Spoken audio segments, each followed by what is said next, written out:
Hello, my name is Julie, and today I'm taking you on a tour of my 2024 reading spreadsheet. So I love spreadsheets. If you saw my last video, I took you through my 2023 reading stats that I made with my spreadsheet, but now I have made a lot of adjustments to that spreadsheet. I have been making my own reading spreadsheet since the end of 2019, so I have like 6 years of stats that I can look back on, and I love doing that sort of thing. I love statistics. I love breaking down the things that I love. Since last year, I have been selling a template on Etsy for $5 where you can use my way of tracking all my books to tailor to your annual reading. So I wanted to make this video to show what you can do with a reading spreadsheet if you would like to make your own, or if you are interested in buying the spreadsheet that I make. This is a little bit of a tour to see what you're getting into and maybe answer a couple of questions about it. The reader spreadsheet also comes in 4 different colors at the moment. There is sea green, pretty purple, neutral, and sunset. If you would like a different color, or if this isn't exactly to your taste and you want a little bit of adjustment, I also do a personalized spreadsheet where for a bit extra, I can edit some stuff for you. So the first page that you're going to see is the instructions page. We have a bunch of notes about how the sheet works, how to use it, what the different pages mean, what's new from the old sheet, and I highly recommend reading this if you're going to start with it. The next page is going to be data entry. So this is where all of the books get entered, and everything that gets entered when you read a book is the title of the book, the author, the demographic, the genre, the star rating that you gave the book, the month that you read it, the page count of the book, the publication year, the medium that you read the book in. This is different from last year because I've split medium into medium read and ownership. So medium read is physical, ebook, audiobook, or mixed if you do a little bit of a mix of both. And then ownership is, do you own the book? Did you get it from the library? Did you get it from NetGalley or maybe like Kindle Unlimited so you have it temporarily but it's not yours? Or did you borrow it from another person? There's also a column for if it is an ARC or an advanced reader's copy. If you are a person who wants to keep track of their ARCs, that's a good thing to use. The year that you acquired the book, if it is a book that you owned, so you can see if you're actually reading the books that you're picking up. If you're familiar with the author, have you read the author before this book? Have you repeated it in the year? So the options that I have here right now are new this year, read before, repeat, new to me, and repeat, read before. The author gender, so female, male, and then the trans umbrella category that I have there, as well as multiple authors. Author ethnicity, I have a ton of options here. Author identities, I currently have if the author identifies as queer, but if you wanted to do something like disabled or something like that, you can put in more options, and I'll show you how in a minute. We have representation of people of color in the book, and queer representation as well. Then we have a couple of series things. So was it in a series at all? And if it was in a series, what was it? So we have standalone, first in series, sequel, conclusion, and a companion if you got one of those series where like there's a side novella, or maybe it's like a bunch of interconnected standalones, if that's something you want to do. Then we have the name of the series. You can track how many individual series you read in the year. If you are caught up on the series, if you're planning on continuing in the series, and then the recommendation source. So the list that I have right now is if you've liked the author before or you're continuing in a series, if you just read it on a whim, not really for any reason, just picked it up. The book community told you to read it, a specific book influencer told you to read it, you got it as a personal recommendation to you. You read it for a book club, or you read it as a review copy, and I have just an other category. So all of these drop-down menus are pretty important and can really change how you count your stats. So thanks to Hardback Hoarder for this idea and this way to run the spreadsheet. If you haven't checked out her spreadsheet, I highly recommend it. It's run a little bit different than mine, but she has some great ideas. And this is a selection edits page. So every single one of these is a drop-down menu that is somewhere in the sheet. So these are all of the things in the data entry. These are the things in the book haul. And you can add as many categories as you want to each of these. And you can delete any that you want that you're not going to use. For this sheet specifically, I have added enough space for you to add one more category to each of these. So for demographic, you can have a total of 5 without having to edit any of the tables, the graphs. But if like you took out new adult and middle grade and added 3, you're fine. Because of this, it is way easier to customize things rather than having to go into every single page that has anything to do with it, editing every single one of the tables, because this auto-populates into the drop-down menus in data entry. It auto-populates into the tables and the graphs. So take out anything you won't use, add anything you do want to use. Speaking of tables, all of these stats get calculated into this one page that I have done all the work for you. You don't have to do anything. Yes, this takes a very, very long time to do. But all of the graphs come from this, so they're much more well organized and consistent across the board. Then we also have our TBR planning page. So this is for if you have a monthly TBR that you want to try sticking to, books that you need to read in a month, and like if you want to track why you need to read that in the month, as well as I now have some reading challenges. So I have added space for you to do 3 reading challenges. You can copy and paste this and like make more if you want. So you put in what the challenge is and what book you're going to read for that challenge. And as with the TBR, where this automatically checks if you've read it and if you've read it in this month, this checks if you've read it at all during the year. If you read a book in a later month, like I read Jade Legacy in February, and if I ended up having it on my January TBR, but I actually read it in February, it'll count that I read it, but I read it in a later month. And if I didn't read it at all, it'll come up as no. So I think this is super useful, and it actually makes me want to stick to my TBR even more, even though I am the strictest TBR reader of all time. Then the last thing that you actually put anything into is the books hauled page. So any book that you acquire during the year and any book that you get rid of during the year, you can track here, track the finances of it, the genre, where you're getting books from, why you're getting rid of the books that you are, if you're actually reading the books that you got.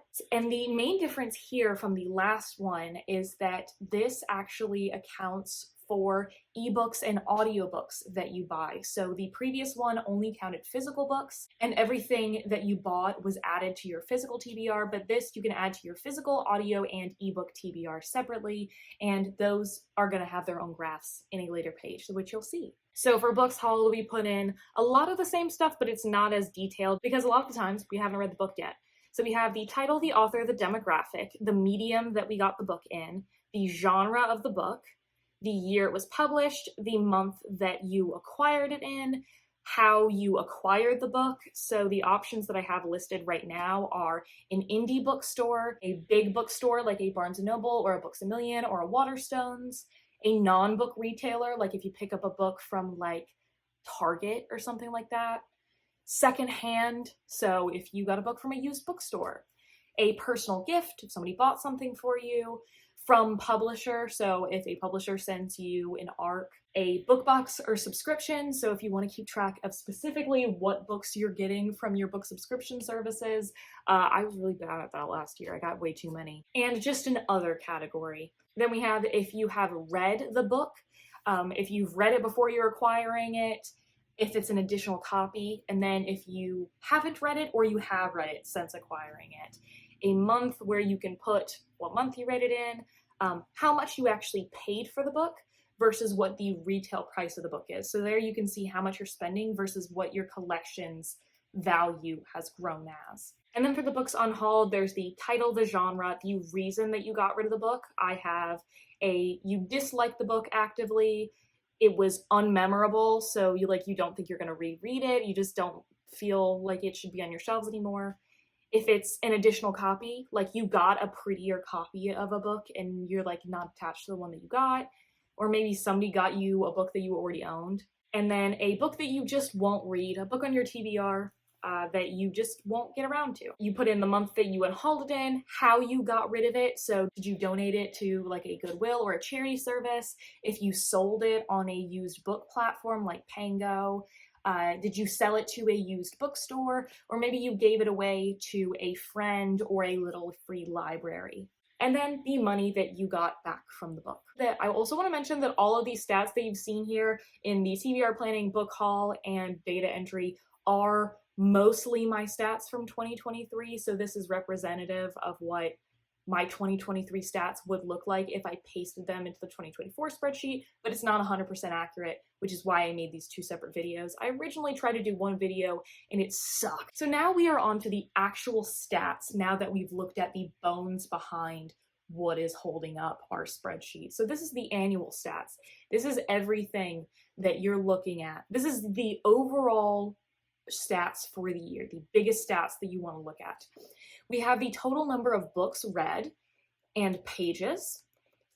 And on top of that, we also have the books projected that you're going to read. So while you're putting in books in like January, February, whatever, it is going to count how many unique months you've read in and project if you've read the same amount as you have in these months for the rest of the month of the year, how many books are you going to read in that year?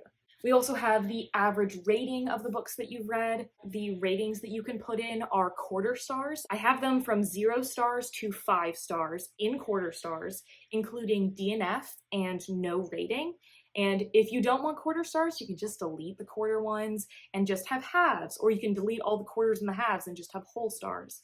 I have noticed a difference in my own record keeping.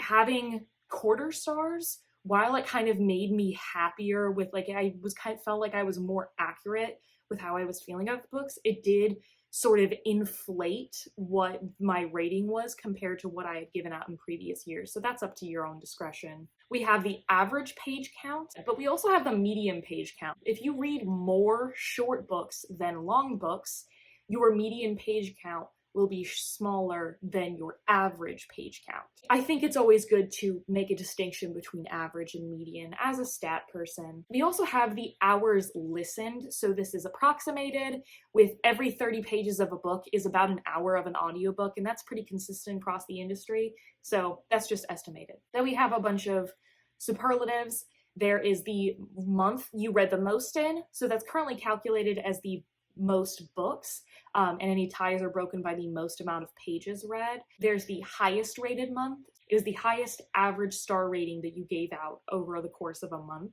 Then we have the most read genre. That is, again, by books. Broken ties are by pages. And then the highest rated genre. And then books hauled is counted here as well. Then we have the longest and shortest books read. That has the page count and the title. And then the most read authors here. Any ties, as you can see here with 3, will just give you the author that you read first. So I read Danielle L. Jensen in the year before I read Stephen King, so it just happened to show up first. Then we have those reading challenges that we saw back in the TBR planning.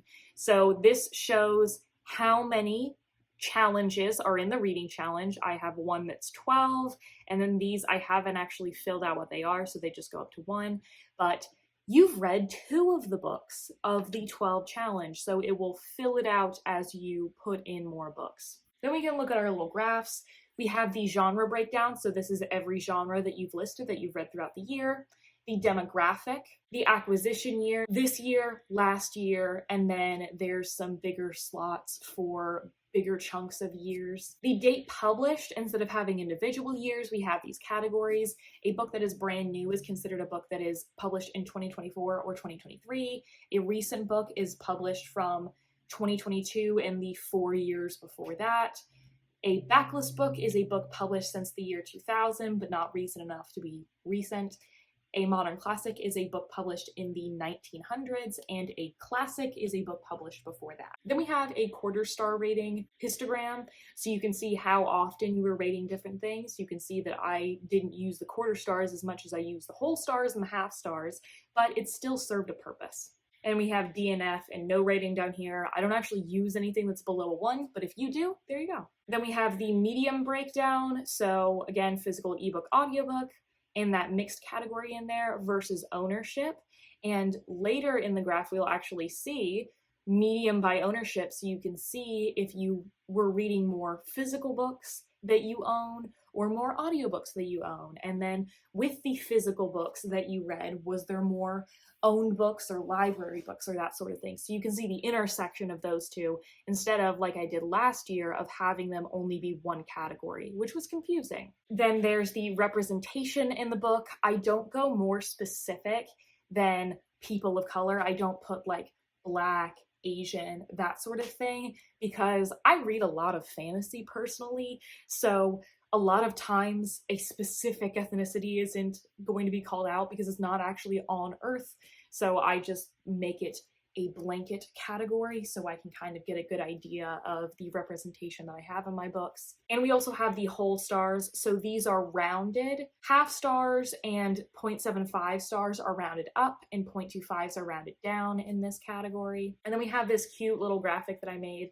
that is how the collection changed over the year, and we'll see a couple more stats with that. But we have how many books you actually read off of your TBR. That is all of the books that you marked that you owned, whether that's physical, audio, or ebook.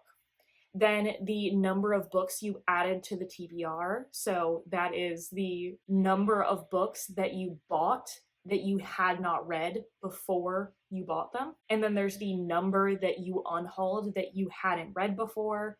And all of that comes together to create a net TBR number. Then we also have a net collection. So you have how many did you remove from your collection and how many did you add to your collection, coming together to create a net collection number. So that has nothing to do with if you've read it or not, just what does your actual shelf look like. Then there's how much money you spent on the collection. That's from the books hauled sheet. How much value you added.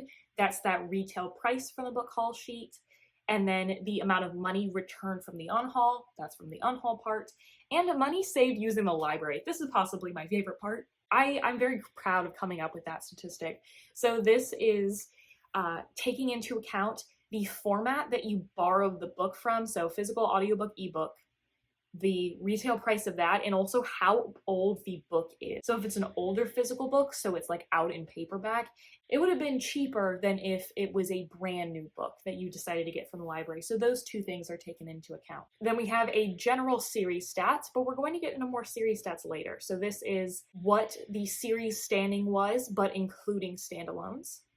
This is those recommendation sources. So why did you read the book? The publication date of the book, I have this broken down by decades. This was suggested to me by someone who had bought the 2023 spreadsheet. You can break it down by decades even more if you want, but I did the 2020s, 2010s, 2000s, the 1950s to the 1990s, the 1900s to the 1940s, the 1800s, and then anything before that. Then we have a books read per page range. We have another histogram here of what was the page range of every single one of the books that you read. Then we have that medium ownership and ownership by medium as we saw before. And then we have a couple of ARCs things. So if you do use the ARCs function, you can see how many of the books that you read were actually ARCs versus not. So if that's something that, if you want to read more ARCs, or maybe focus on reading books that you wanted to read beforehand and not just picking up random books from publishers, that can be something you can look at.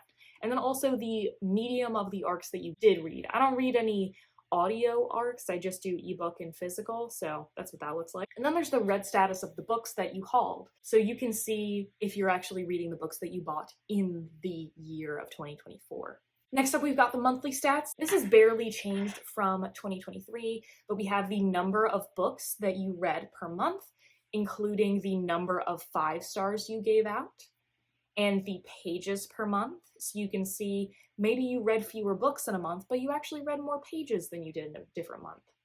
There's the genre by month, so you can see if you preferred a genre in the beginning of the year and then put it down by the end. The average star rating per month. Ownership by month, were you reading books that you own or were you getting a bunch of books from a library? The demographic per month. The star ratings per month, so this is just a breakdown of what that average star rating looks like. So every single rating that you got for the month is put in here and you can see where all those 2 stars went. Then we have a couple of really fun graphs. We have the owned TBR status.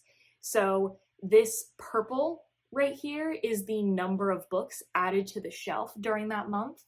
And then the green is the number that you read from your shelf. And the gray, which you don't actually see here because I did not unhaul any, but that is the number that you unhauled from your TBR. So how many unread books did you unhaul? And you can see the net owned TBR over the course of the year. Did you gain more books than you read? And that includes physical, audio, and ebook, but we will get into breaking that down in a different sheet. And then we have the monthly TBR statuses. That is from the TBR planning. So the purple and the gray line are actually the same right now because I finished all my TBRs, but gray is the number of books that you put on your list. The purple is the number that you read from that list, and the green is the total number of books that you read. So you can see if you're overachieving, if you're not actually reading the TBR, but you are reading more than you accounted for, that sort of thing. Then we have genre stats. This is the same graph as before with the genre breakdown, but we also have it in the different demographics, the most popular being adult and YA. You could change this to be your most popular demographics. Star rating per genre, was there one that you were giving out a lot of 3s and maybe you should skip? Medium per genre, were you reading one genre a lot in audio? The recommendation source per genre, where are you getting the recommendations for each of these genres? Pages read by genre, average star rating per genre, and the number hauled per genre. Those are all pretty self-explanatory. Then we have a couple of intersectional combo stats. So we have the author intersectionality by genre. So is the author white and cishet, or are they a person of color? Are they queer? Are they both? You can see that across your genre. We have the author gender identity by genre. So are you reading a lot of women who write romance and a lot of men who write sci-fi, that sort of thing? And the author familiarity, so are you picking up new authors in this genre? Then we have an author stats sheet, has the total number of authors read and what your number one author was, breaks down the gender identity, that author familiarity stat, the ethnicity of the author, and the queer identity. And then we have a bunch of crossover stats again, so author familiarity by ethnicity, and then the gender by ethnicity. Maybe you're reading a lot of Black women, but not Black men, that sort of thing. The ethnicity and the queer identity, the ethnicity by genre. Maybe you're picking up a lot of white fantasy and you want to pick up some different voices in that genre. Author ethnicity by recommendation source, so you can see if the recommendation sources that you're using are actually diverse. The author gender by recommendation source, so this is the same thing but just with gender. Author gender by genre, so this is the same thing as on the genre page. Author gender by queer identity, author familiarity by gender, so familiarity by genre, and the last one is author familiarity by queer identity. Then we have an entirely new page, and that is series stats. So some of these statistics are the same graphs from previous years, but this is specifically about your series and it breaks down by what part of the series you're in. We have the number of unique series read, that comes from putting the name of the series on the data entry, and the most read series is the number of books, and again, tiebreaker is the number of pages. Then there is the series standing, so this is the same graph as before, but standalones have been taken out, so it is only books in series. Then you have if you're caught up on the series, so maybe you finished the series in the year, or you're caught up, otherwise you are behind on the series. Then continuing in the series, are you planning on continuing? You're unsure if you're going to continue or if you're planning on not continuing. These aren't donut graphs. I fixed them in the file that you can buy now, but these should be donut graphs and not pies.